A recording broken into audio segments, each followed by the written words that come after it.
नमस्कार दर्शक बंधु प्रियास किचन ने आपण मानक अनेक अनेक स्वागत। आज मु आपण मानक सहित दशहरा स्पेशल सुजी काकरा रेसिपी शेयर करिया पे नेकी आछि। एकदम परफेक्ट वे रे आज आम सुजी काकरा को बनैबा। आउ देखंतु केते फुला फुला है कि काकरा हमर एठी बनिछि। आउ स्टफिंग भी देखंतु केते फुल फुल अछि। ए वीडियो रे मु छोट छोट टिप्स सब शेयर करिछि जहा द्वारा आपन को इजी हेबो पिठा बनिया पई। तेबे चलंतु डेर न करी फटाफट रेसिपी टी स्टार्ट करनेबा।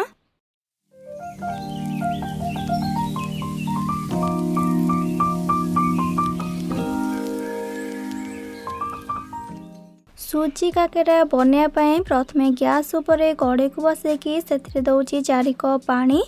जेतिकी सुजी नेबे तार डबल ही पानी देबे। मु जेतु 2 कप सुजी नै छी सेति पई 4 कप दउची ठी पानी। आपण एमती गिना हो कि ताटिया हो सब जिनस को मापिकी नेबे। पानी को देला परे सेथिरे बे स्वाद अनुसार लूण पकेबा। आउ 3 बड़ चामच दउची ठी चीनी बा आपण चीनी रा मात्रा निज हिसाब रे कम अधिया करिकी देई परिबे। एबे हम एथिरे 1 बड़ चामच देबा घियो। घियो देले बास्ना भल आसीबो आ कड़ेरो जंतणी पूरा छाड़ी आसीबो। एबे सब को टिके मिसई देकी हाई फ्लेम रे पानीटा को भल भाबरे फुटिबा को छाड़ीबा। 3 और 4 मिनट पर एठी देखंतु पानीटा हमर बढ़िया से पूरा फुटिबा स्टार्ट हेलानी। एबे हम एथिरे सुजी को ऐड करिबा। जेमती की कहितली 4 कप पानी रे 2 कप सुजी एठी मुनेची। ग्राम्स रे जदी कहबी ताले सुजी एठी 400 ग्राम रहबो। एका सहित सुजी को पानी रे ऐड कर देबेनी। गोटे हाथ रे अल्प अल्प करके सुजी को देउथिबे आउ आर हाथ रे ताको पानी सह कंटीन्यूअसली मिक्स कर चलथिबे नले लम्स बांधी जिवो। सुजी को ऐड करबा टाइम रे गैस र फ्लेम को हाई रे रखिकी सुजी को पानी रे देकी मिक्स करिवे।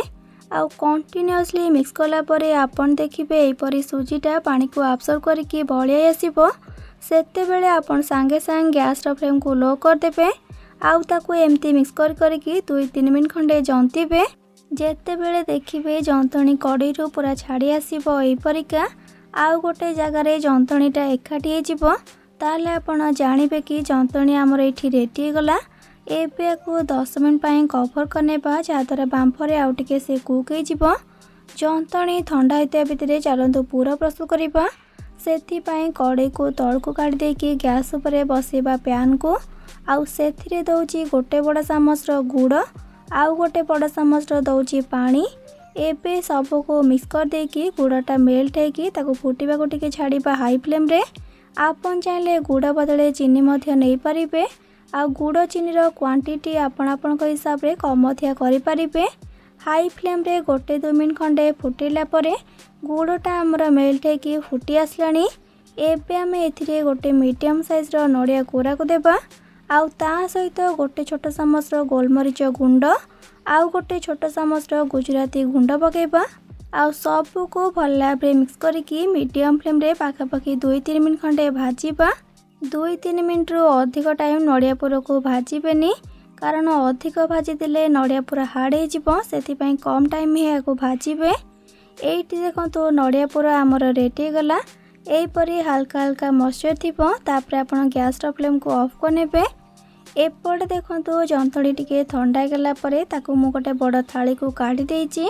आउ नड़िया पुर को देखंतु बाउल को काढी नेली ताको बे साइड रखिबा। आउ गोटे बड़ बाउल ले आनिबा किछि पानी आउ ताको भी साइड रखिबा। एबे कोन करबा ना से पानी हाथ की जंतणी को हम एई परिका भल भाबरे चकड़ीबा। पूरा ठंडा करिबेनी हल्का हल्का उषुम थिबो तापरे आपण ताको पानी हाथ की चकड़ीबे। आपण चाहे घी हाथ की भी चकड़ी पारिबे। पानी हाथ हेले बहुत बढ़िया से चकड़ी थाए। जदि आपण मु देथिबा छोट छोट टिप्स को फॉलो करके काकरा पिठा बनेबे ताले देखिबे पिठा आपनकर केते परफेक्ट बनिबो।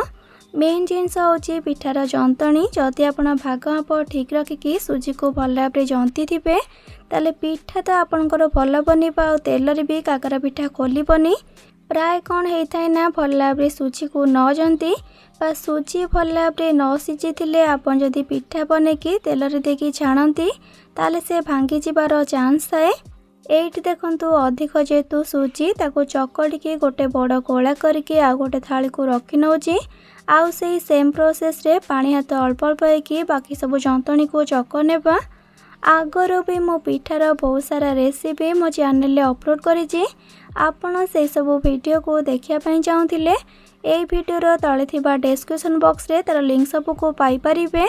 एइठी देखंतु आक भी मो बढ़िया से पूरा जक नेली एकदम चिकन करिकी एबे कौन करबा ना से बड़ गोलारू अल्प आनिबा पिठा गढ़िया पई।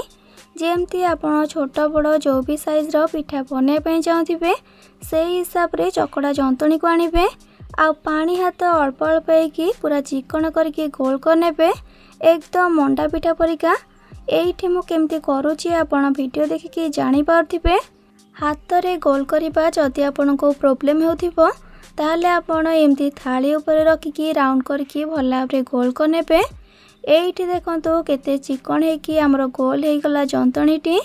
एबे ताको हाथ रे भी आउ टिके चिकन करके गोल कर नेबा आउ तापरे से गोलार मझिरे गोटे होल कर नेबा आउ गोटे कटोरी रो शेप देबा। दुईटी बुढ़ा आंगुली साहाय्य आपण ताको बुले बुले की होल करिवे।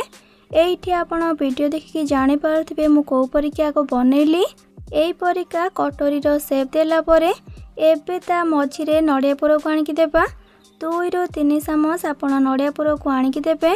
टिके नड़िया पुर अधिक देले पिठा खाइबा को बहुत बड़ा लागिबो। पूरा को देला परे एबे सूजी जंतणी को बुले बुले की जंतणी को ऊपर को उठेबा आउ हल्का हल्का पूरा को हाथ रे चापी चापी देबा आउ ताको बुले बुले की ता मुह को बंद करबा आउ एक्स्ट्रा जा जंतणी ताको ऊपर काढ़ी नेबा नले गोटे पट साइड पूरा आउ गोटे पट साइड सूजी लागिबो। एही परी देखंतु पूरा को देकी बंद करनेला परे पुणी सेही परी पानी हाथ हेकी आउ थरे ऊपर ताको चिकन करके गोल करनेबा आउ ताको हल्का हाथ रे फ्लैट करनेबा जेमते की काकरार शेप थाए ना सेही परिका। एइठी देखंतु हमर छाणिया पई प्रथम काकराटी रेडी गला। एही परी भाबरे आउ किछि काकरा पिठा को चलंतु गढ़ी नेबा। एइठी आपण देखि पारछंती 6टी काकरा पिठा मो गढ़ी नेछि। एबे चलंतु एको छाणी नेबा नले अधिक टाइम रही गले सुजी सुखी जिवो आउ तेल रे पिठा हमर फुलिबनी। छाणिया पई एपटे देखंतु मु गैस ऊपर कड़े को बसैकी तेल को भल भाबरे हाई फ्लेम रे गरम कर नैथिली पिठा गड़िया भितरे। एबे सेथिरे गोटी गोटी करके आउ छाड़ी छाड़ी करके गड़िकी रखिथिबा पिठा को दे देबा आउ ताको हाई फ्लेम रे 3 ରୁ 4 मिनट खंडे तळपट साइड को टिके कुक होबा को छाड़ीबा। एठी गोटे मेन टिप्स तेल को पूरा पूरी हाई फ्लेम रे गरम करिवे आउ तापरे पिठा को देकी सेमती हाई फ्लेम रे छाणीबे। माने स्टार्टिंग रो एंडिंग जाए आमे हाई फ्लेम रे पिठा को छाणीबा कारण तेलर टेम्परेचर कमी गले पिठा तेल रे खोली जिबार चांस थाए किंबा सुजी तेल को अधिक आब्सर्व करनेबो। जम्मा भी पिठारू तेल छाड़ेनी एतिकी ध्यान रखिबे हाई फ्लेम रे पिठा को छाणीबे। एइठी देखंतु 3-4 मिनट परे तापरे पिठा को मारपट साइड को उल्टे नौची। आउ गोटे कथा सांगे सांग पिठा को देकी आपण उल्टेइबेनी नचेत पिठा भांगी जाय पारे कारण भलसे पिठार तळपट साइडटा कुक होई नथिबो। एइठी आपण देखि पारछंती ना पिठा हमर केते बढिया से फुलुची। सबु छोट छोट टिप्स को मने रखी एपरी पिठा प्रस्तुत करंतु देखिबे परफेक्ट बनिबो पिठा। एमती ताको 3-4 मिनट थरे एपट सेपट कर नथिबे आउ पिठा छाणी होता भितरे बाकी सब पिठा को भी आपण गड़ी नथिबे। एमती ताको एपट सेपट करके हाई फ्लेम रे 15 मिनट खंडे पिठा को भल भाबरे छाणी नेबा। आग को तो दशहरा आसी आ सुदशा व्रत भी आपण एपरी पिठा बनैकी खातु देखिबे बहुत बढ़िया लगिबो खाइबा पाइका आउ जम्मा भी अधिक झिंझट नुहे आपण आराम से पिठा को बने पारिबे। खाली छोट छोट कथा को टिके ध्यान रखिबे। एइठी आपण देखि पारछंती ना पिठा हमर केते सुंदर रेड कलर हे आसलानी आउ बढ़िया से भी फुलुची। हाई फ्लेम रे पाखापाखि 15 मिनट खंडे एपट सेपट करके छानला परे एइठी हमर एबे बहुत ही टेस्टी काकरा पिठा रेडी गला। एबे तेल रो छाणीकी गोटे थाली रे रखि नेबा आउ देखि पारछंती ना तेल पूरा पिठा रो छाड़ी जाईची। जेहेतु आमे हाई फ्लेम रे पिठा को छाणुथिले हाई फ्लेम रे छाणिले जमा भी तेल को सुजी आब्सर्व करबनी। एबे सेम प्रोसेस रे बाकी सब पिठा को बनेकी रेडी करनेबा। तेबे आपण एथर दशहरा रे एपरी पिठा को बनेकी खांतु आउ खाइला परे किपो लागिला कमेंट सेक्शन में जणाया पई जमा भी भूलिबेनी।